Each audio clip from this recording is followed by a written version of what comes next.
always. I try, man. I try. Preacher. You one of the few people in the company that wear brown, man. What's going on with that? Hey, you know, shh. Victoria. All right, Greg got special dispensation. We'll talk some Packers, Greg. Packers beat the Browns 27-21 in overtime. Brett Hundley thrown for 265 yards and 3 touchdowns in what Green Bay hopes will be his last start of the season. That, of course, because Aaron Rodgers is eligible to return for their next game against the Panthers. Greg, can the 7-6 Packers actually make a playoff run if Rodgers is able to come back next week? They can. They obviously are in position to do what they need to do to take care of their side of it. They obviously need some work, some help from other teams in this tight NFC conference.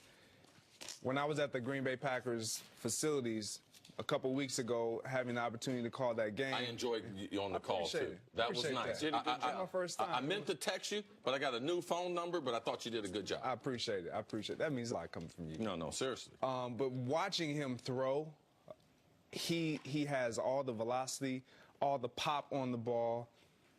They can't wait.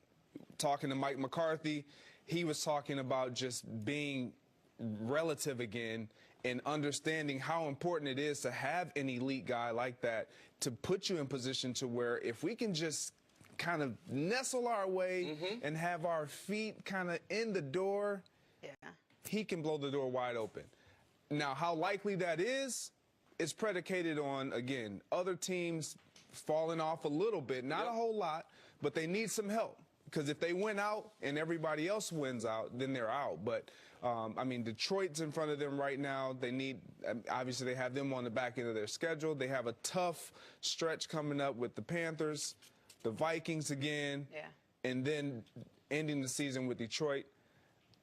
But I love anytime you have an opportunity to get that guy back, that guy being Aaron Rodgers, as great as he is, you have a chance. CC, if he said that a couple weeks ago he saw Aaron Rodgers looking as good as he did, I mean, you could never imagine a little bit of rest, let him sit down, let him feel better, come back in. Yeah, well, I got to tell you guys, I cheated. When I was watching Greg, because I always tell Greg this when he retired, and he was trying to, you know, say, Chris, do I go in the broadcast? I said, Greg, if there's one thing that you got to know, you have to always be an expert on the Packers. Like, no matter what, like, you always have to be an expert on Aaron Rodgers and everything. So when he was doing the game, that was the game that I came in and told you guys I saw the velocity. Not necessarily in the ball, but in his shoulder. Yes. How much pressure and force he was putting in before that game that Greg was calling. So I utilized my friend Greg to be able to do. Now you have two sources, you It's and Greg. unbelievable. Yeah, mine, when I don't necessarily have all the facts and everything, I have another source that happened to be me. You know what I'm saying? So I lean on that. But, yes, I'm not surprised at all. But this is a game. It's a collision sport. This is not 7-on-7. If this was 7-on-7, there would be millions of guys playing quarterback around the NFL. There'd be millions of guys playing other positions. But he's going to get hit. The game he got hurt in was the Minnesota game. Who gets after the quarterback as good as Carolina and Minnesota? So that is going to be a huge test. Aaron would have to play great in those games. And what should our expectation be? The wide receiving core, they're not in sync with him. Aaron Rodgers is human. He's missed all this time. So will he be rusty? Say for the first half, because this is not a team that can recover from a bad half. And in those next two games, four halves, they can't have one bad half. No. So that's what I worry about. Not Aaron coming back, but how long does it take for him to get comfortable and get back to the Aaron we're used to seeing? The reason you can plausibly make a case for them is not just because of how great Rodgers is, but because of what they did while he was still there. When he was still there, they beat Seattle. So if they in Seattle are tied for that last playoff spot, guess what? They have the tiebreaker. They beat Dallas. So if those two teams are tied, they got it. They now have a chance to beat Carolina, and they have a chance to go beat Detroit. So, like, teams, those are all teams. Four teams right, that could be in the tiebreaker. That could be, yes. For Carolina, it'd be a heavy fall, but it's certainly in play. Carolina's got 9 wins. They have 7, pardon me. So the one team that when Aaron was there they lost to that could be involved is Atlanta. So the Packers obviously would want Atlanta not be involved in this tiebreaker because they don't have it. But you can see the path.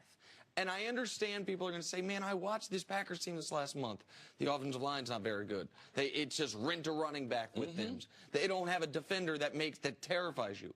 That's the same Packer team for the first 5 weeks. Like, that offensive line got injured early. In Aaron's last game, they were down 4 tackles in the game. So New England would look a little better without Brady, but they would look like the Packers without Rodgers. Right. Absolutely. I mean, this is why he's the best player in the league. Yeah, is because you can see a path. I like where the Packers are. I mean, given they have an opportunity, but what I like with him coming back is I don't think he's going to be leaned on as heavily as we think, because they have established a running game run the ball better that's solid right now with Jones, with Williams coming in and taking away that load off the quarterback. Obviously, their passing game with Brett Hundley, as bright of a kid he is to sit down with and chat with, it's abysmal at best. I mean, it's abysmal at best. I mean, it is non-existent. And when we talk about chemistry with Jordy Nelson and Devontae Adams and Randall Cobb, they can't wait.